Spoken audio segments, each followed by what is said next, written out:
The whispers in the mist. The town of Ravenshollow lay shrouded in perpetual mist.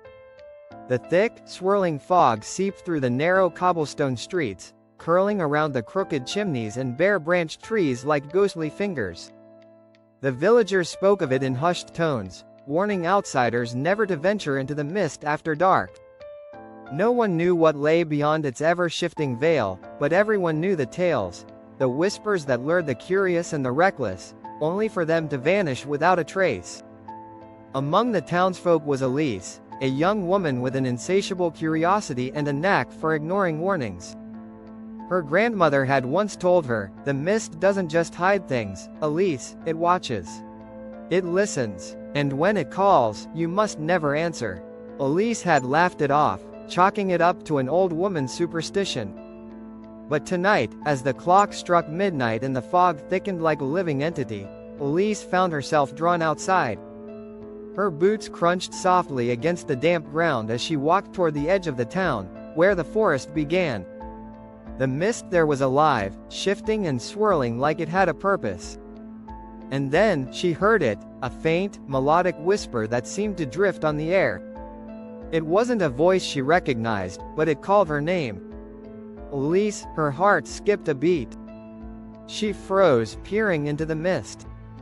It was impossible to tell where the sound was coming from, but the voice was oddly soothing, like a lullaby from her childhood.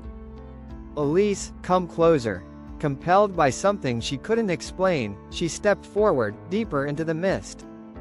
The air grew colder, the ground softer underfoot, and the whispers became clearer, more insistent.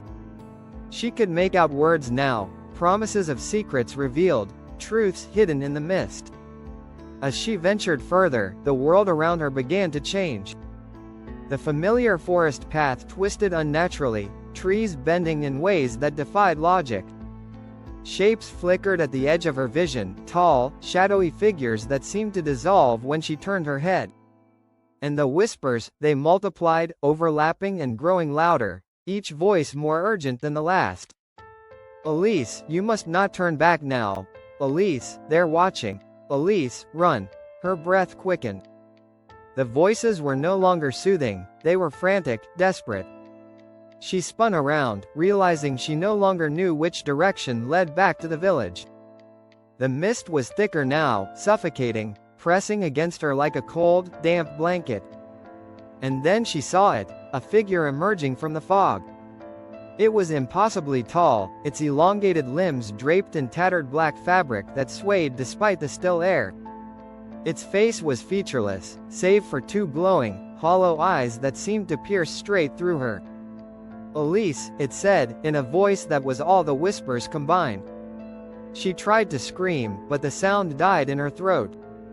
The last thing she saw before the mist swallowed her whole was the creature's arms stretching toward her, impossibly long, as if the mist itself obeyed its command. By morning, the mist had receded, leaving Ravenshollow eerily silent. The villagers found no sign of Elise, only her boots, abandoned on the edge of the forest, and the faint echo of whispers that faded with the rising sun. And so, the mist claimed another,